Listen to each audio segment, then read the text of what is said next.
Hello दोस्तों, कैसे हैं आप सब। आइए बनाते हैं छोटी मछली। छोटी मछली को पहले हम साफ़ करके ले लेंगे और अच्छे से साफ़ करिएगा। इसे पहले अच्छे से साफ़ करके ले लेंगे, फिर नींबू या विनेगर से भी हम इसे धोएंगे अच्छे से, जिससे इसकी स्मेल चली जाएगी।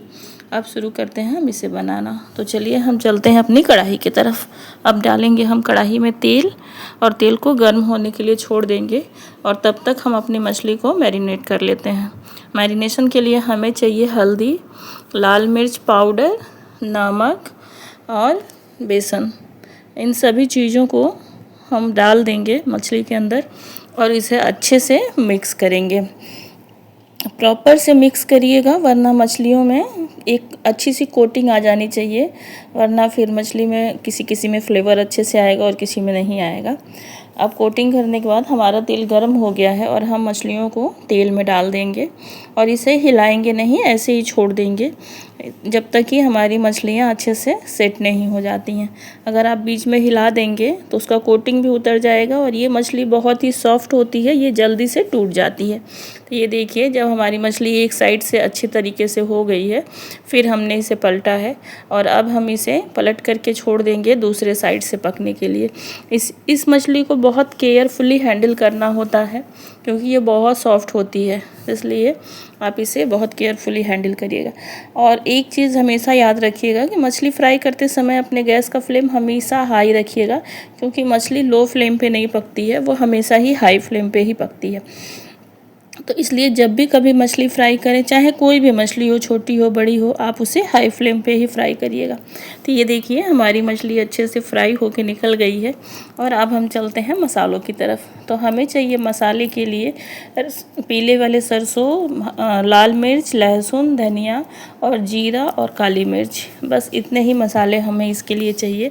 इन मसालों का हम एक अच्छा सा स्मूथ सा पेस्ट बना के ले लेंगे और अब हम तेल में डालेंगे मेथी दाना डालेंगे फ़ौरन के तौर पे, और उसके बाद से जो हमने मसाला पीस के रखा है वो डालेंगे और साथ ही हम डाल देंगे उसमें हल्दी और लाल मिर्च जैसे ही हल्का सा होगा, हम उसी में अपना पेस्ट जो बना के मसालों का रखे हैं हमने, हम उस मसालों को डाल देंगे इसके अंदर और फिर हम अपने फ्लेम को तेज करेंगे और पकने देंगे। क्योंकि हल्दी और लाल मिर्च सूखे मसाले होते हैं, इसलिए फ्लेम को उस समय लो रखिएगा, वरना हमारे मसाले जल सकते हैं। ये देखिए, अब हमने पेस्ट को डाल दिया है उसके अंदर। अब इसे हम अच्छे से चला करके भूनेंगे।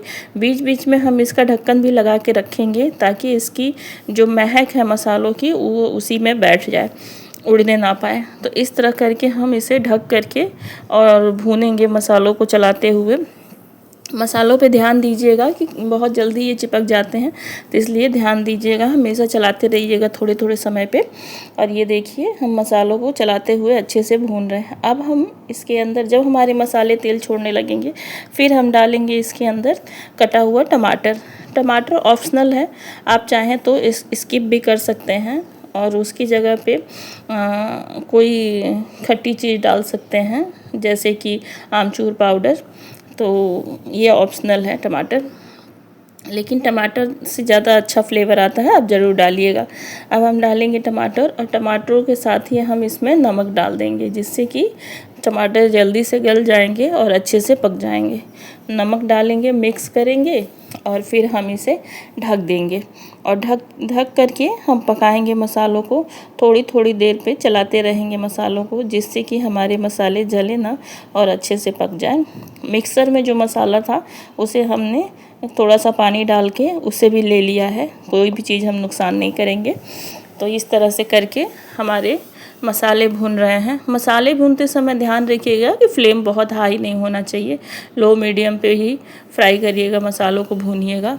इससे मसालों में एक अपना स्वाद आ जाएगा और धीमी आंच पे जब खाना बनता है तो उसका तो अपना स्वाद होता है। मछली फ्राई करते समय आप हाई फ्लेम रखिएगा, बाकी मसाले भूनते समय फ्लेम को लो ही रखिएगा। और ये देखिए हमारे मसाले बड़े मज़े से भून रहे हैं और तेल ऑलमोस्ट छोड़ चुके हैं मसाले। अभी थोड़ी देर और हम उन्हें भूनेंगे। तो टमाटर हमारे गले नहीं हैं, इसलिए टमाटरों को हम मसलते हुए भूनेंगे, जिससे कि हमारे टमाटर अच्छे से मैश हो जाएं। और इस तरह करने से टमाटर एकदम घुल जाते हैं और एक अच्छा सा मसालों का पेस्ट तैयार हो जाता है। तो इस तरह से आप इन्हें चलाते हुए ढक्कन ढक करके चलाते हुए भूनिए। और जब आपको लगे कि मसाले भून गए हैं, तब हम इसमें डालेंगे कसूरी मेथी। कसूरी मेथी आप ज़रूर डालिएगा, क्योंकि ये सरसों का मसाला है और ये ठंडा मसाला होता है और इसके अंदर कसूरी मेथी का स्वाद बड़े ही मज़े का आता है। तो आप इसे ज़रूर डालिएगा। कसूरी मेथी डाल करके थोड़ी देर हम चलाएंगे और चलाने के बाद हम ढक्कन ढक देंगे। ढक्कन ढक करके हम 1 से 2 मिनट पकने छोड़ देंगे। उसके बाद से फिर हम देखेंगे कि हमारे मसालों की स्थिति क्या है। और ये देखिए हमारे मसाले कुछ इस तरह से दिख रहे हैं इस पॉइंट पे। और हमें मसालों को भूनते हुए 5 से 6 मिनट हो चुके हैं। अब हमारे मसाले ऑलमोस्ट भून चुके हैं अच्छे तरीके से। अब हम इसके अंदर डालेंगे पानी।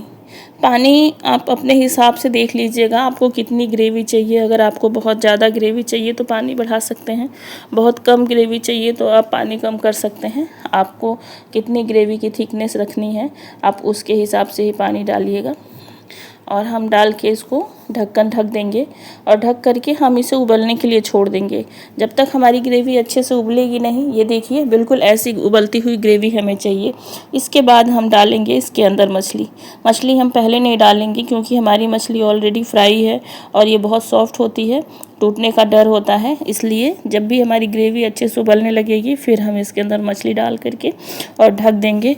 और बस 2 से 3 मिनट और हम इसको पकाएंगे। और देखिए हमारी मछली बिल्कुल तैयार हो गई है। अब इसको थोड़ा सा नीचे से चला करके देख लेंगे बहुत केयरफुली कि कहीं नीचे चिपक तो नहीं रही है। और हमारी मछली अब बिल्कुल तैयार है। अब इसे हम गैस बंद कर देंगे और ये देखिए अब ये बिल्कुल तैयार है। आप इसे सर्व कर सकते हैं। थोड़ी देर ठंडा होने के बाद इसे सर्व करेंगे, इसका फ्लेवर और ज़्यादा बढ़ जाता है। अगर आपको मेरी रेसिपी पसंद आती है, चैनल को लाइक कीजिए, शेयर कीजिए, सब्सक्राइब कीजिए और मछली पे फीडबैक अपना ज़रूर दीजिए। धन्यवाद दोस्तों।